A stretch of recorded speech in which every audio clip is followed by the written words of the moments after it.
Chapter 4, Updates on the House in Antigua Guatemala.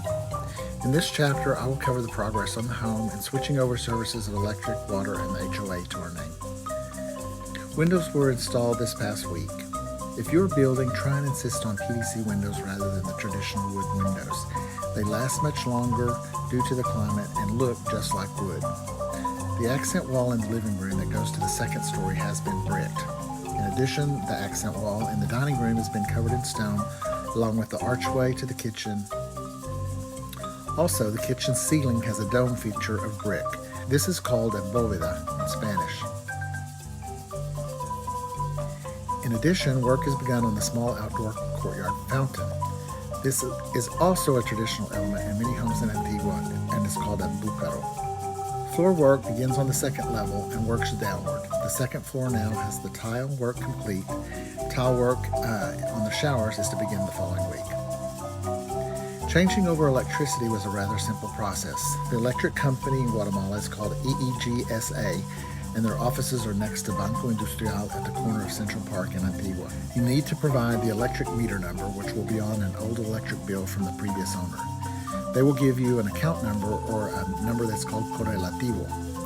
Once your service is set up, you go next door to pay a minimal transfer fee of a few dollars through Banco Industrial or a local bank where you have an account. And then you can pay on Banco Industrial's app on a monthly basis when you receive your. As soon as I have our first full month's bill, I will pass that on for a reference so you'll know what the average monthly cost is for electricity. Getting water changed to my name was a huge ordeal.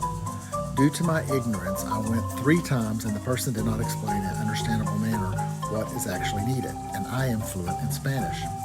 You will need a notarized copy of what's called the IUSI. Basically, it's a notarized document that the lawyer will get at closing once everything appears in your name. Think of this as the property showing up in your name in your local county's register.